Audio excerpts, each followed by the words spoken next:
They just send DNA reports because you can make more money if you just send people cookie-cutter software-generated DNA reports. Around the year 2000, we sequenced the full human DNA genome, and it cost about $2.7 billion. When the Genome Project was completed, US President Bill Clinton gave a speech where he basically said this genome would give us immense new power to heal and prevent diseases in unique, individualized ways. Humankind is on the verge of gaining immense new power to heal. Genome science will have a real impact on all our lives, and even more, on the lives of our children. It will revolutionize the diagnosis, prevention, and treatment of most, if not all, human diseases. Now here we are 25 years later, and if you ask your medical doctor to have a look at your genetics, they'll say, oh, we don't do that here, or they won't know how to interpret basic genetic SNPs, or they'll say, oh, that's not covered by insurance. Or they say you can't do anything about your genetics, even though you absolutely can modify your life in a way that better aligns with your unique genetics. And you can, just like Bill Clinton said, you can have immense new power to heal and prevent diseases because knowledge is power. Now, I had a friend recently say, I don't want to know what my DNA is. It's too scary. And I hear this quite often. Rather than promoting at-home DNA testing, the medical system perpetuates this negative outlook on genetics. The medical doctors are basically trained by the pharma companies to wait until you have diseases, and then they're trained to give you expensive, chronic pharmaceutical drugs to deal with those diseases. But the drugs always have side effects and negative long-term consequences. But this is where the money is. So the doctors are poorly trained on the topic of genetics, or they're trained to fearmonger on this topic. For example, men find they have low testosterone, and conventional medical doctors say, oh, it's just genetics. Or women discover they have breast cancer, and doctors say, oh, it's just genetics. It's just genetics. It's a brain disease. It is? It's a brain disease. And the brain tells us how much to eat and how much to store. Dr. Fatima Cody Stanford, an obesity doctor at Mass General Hospital, an associate professor at Harvard Medical School, says common beliefs about obesity are all wrong. If you diet, you lose weight, right? The number one cause of obesity is genetics. That means if you are born to parents that have obesity, you have a 50 to 85% likelihood of having the disease yourself, even with optimal diet, exercise, sleep management, stress management, even with optimal diet. When in reality, the genetic risks could have been mitigated by lifestyle changes that are never too late to implement. Take breast cancer, for example. In my book, Estrogeneration, I wrote about how breast cancer rates have increased 250% since 1980. That's not a genetic problem. That's an environmental change that some people are vulnerable to because of genetics. That's how 99% of all genetic risks work. It's a risk driven by our environment. The key is identifying the risk. And by the way, my book was just translated last week into Korean. So that's exciting for people in Korea. Very cool font too. But anyway, breast cancer is up 250% since 1980, and it's not because we haven't dressed up enough NFL football players in pink to look like newborn baby girls. Breast cancer rates have not spiked because we lack pink ribbon awareness. That's all just generating more pharmaceutical drug development money, which is the last thing we need more of in this country. We already know breast cancer exists. We don't need to raise awareness on that. We need to raise awareness on things that cause the breast cancer. The BPA, the microplastics, the phthalates, the fragrance chemicals that mimic estrogen in our bodies. That's why I wrote Estrogeneration in 2017, when I was the only one talking about microplastics and phthalates and the root causes of breast cancer. But some people have genetics that are extremely resistant to getting breast cancer. Or some men are extremely resistant to getting low testosterone from these chemicals. Some people have amazing genetics, so they don't need to pay super close attention to all the different exposures they're getting every day. On the other hand, some people have terrible estrogen genes, and they need to pay super close attention in prevention. This is a literal example of a DNA report from AJ Consulting Company, and you can see all the risk genes that this one person happened to have. And people like this need to be focused on understanding and avoiding all these chemicals very strictly. It's a combination of knowing your genetics and changing your lifestyle. It's never one or the other. Most especially, genetics is never hopeless. That means if you are born to parents that have obesity, you have a 50 to 85% likelihood of having the disease yourself, even with optimal diet. Genetics is never hopeless, like doctors are currently being taught in medical school. It's not hopeless to see your breast cancer risk. It's empowering, because now you understand your weakness, so you can focus on preventing breast cancer or whatever the thing is. Here's a completely different example. I talked to somebody today who had a gene called factor V, which is also called the Leiden mutation. In simple terms, it basically means their blood is a little too thick, which is especially problematic with older age, dehydration, or in people that have high blood sugar, because sugar thickens blood even more. Just think about maple syrup and how thick that stuff is. Now, having a copy of this factor V gene from both parents gives you an 11-fold higher risk of a blood clot, usually in the form of a heart attack. And having just one copy of this gene SNP gives you about a 4-fold higher risk of a heart attack or stroke or thrombosis. So I understand where people are coming from. This heart attack risk does sound scary. How do conventional doctors discover if people have this gene? They wait until you have a heart attack, and then they test for factor V, and they use a vastly overpriced DNA test. They usually charge thousands of dollars for the DNA test, which could have cost less than $100. In fact, quick side story here, I was talking to somebody recently who had gone to the hospital for a knee surgery or something like that, and they had paid out of pocket.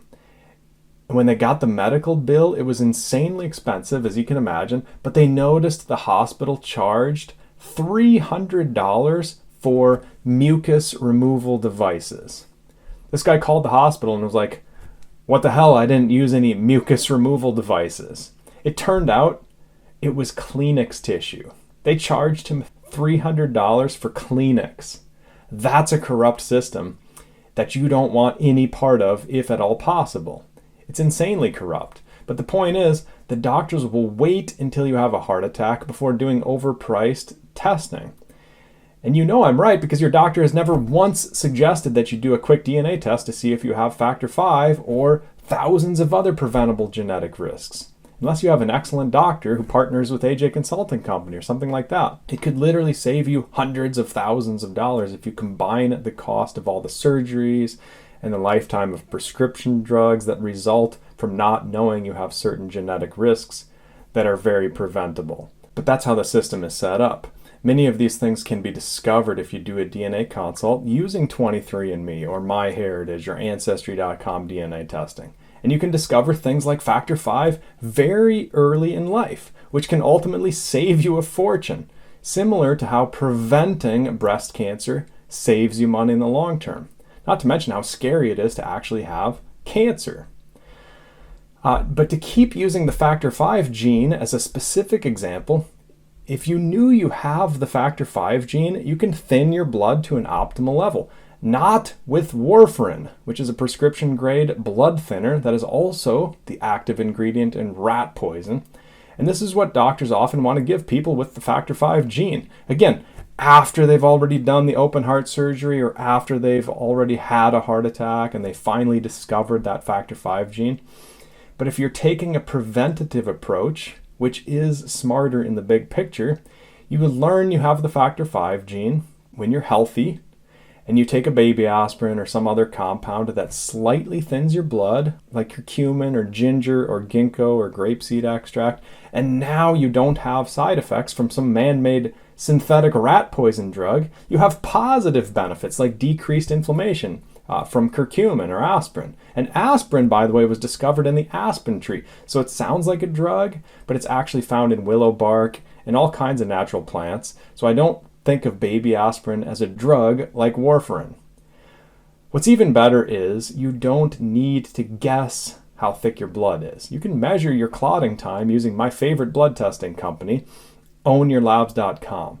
The test in this case is called the INR test, which also is known as the prothrombin time test, which costs $36.30 currently.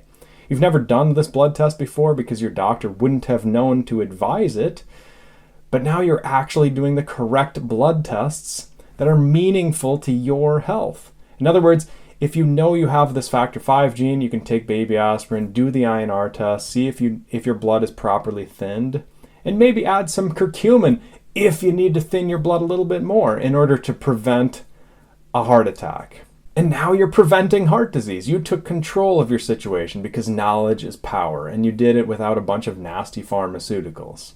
I could give you 1,000 examples just like the factor V example, because we all have thousands of different genes. But looking at your unique genetics should always be oriented towards prevention and health optimization. It's not about discovering hopeless things. It's about understanding your health priorities and focusing on those top priority areas. There are thyroid risk genes that are preventable, so your energy stays optimized. There's depression and anxiety genes that are linked to your diet and gut health in unique ways. There are arthritis genes. There are hundreds of heart disease genes, dozens of Alzheimer's genes that you should be aware of in the context of prevention and modifying your current health approach or wellness trajectory. If I knew how to cure Alzheimer's, I would have a Nobel Prize. Living in Boston, I did 3 years of full-time Alzheimer's research, and I realized that the goal needs to be long-term prevention, not waiting until you get Alzheimer's and then trying to medicate the brain.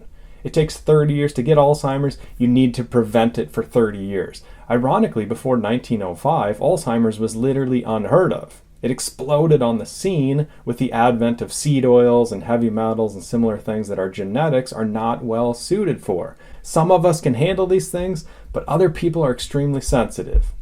As always, you want to know where your sensitivities are so you can have the option of taking control. And my goal is never to tell people what to do. You can do whatever you want. I just want to give people the roadmap for optimal health. And whether or not they want to follow that roadmap is entirely up to each individual person, because we all have our vices, but at least if you're armed with knowledge, you have some direction to aim at. I hope this is all making sense. You can see why it's so irritating when doctors tell people it's just genetics, and they don't offer any solutions except fear-mongering. And here's some more good news. If you do have some terrible and rare mutation in your family history, you already know about it because it's usually so obvious that it runs in your family that the conventional medical system probably already tested and diagnosed those extreme and rare genetic mutations. 23andMe and Ancestry.com and similar tests, they don't even test for those types of mutations because those are more extreme. Like when you're missing a large chunk of DNA, which is called a deletion, or if you have a massive frame shift mutation or something like that. Those at-home DNA testing kits, they don't pick up those extreme mutations. So you don't need to worry about discovering some terrible disease that's hopeless. Doing a DNA consult is more centered around learning about the type of lifestyle your ancestors were living and how you can best mimic that to optimize your health within our modern society. To this end, I want to explain one more thing, and that is about interpreting DNA. Interpreting DNA is kind of like interpreting the Bible. You have some basic things that are virtually agreed upon by everybody, but then you'll also have some people with wildly differing interpretations. And frankly, there are some straight up bad genetic reports and bad DNA testing companies out there, mostly run by people with 0 scientific degrees or 0 experience, and they don't do phone calls with people. They just send DNA reports because you can make more money if you just send people cookie cutter software generated DNA reports. They want to just send people reports rather than talk to people because the profit margins are huge with these business models. Gary Brecka, for example, with that overpriced DNA test I often complain about, he was making $17 million per month doing that 10x DNA report.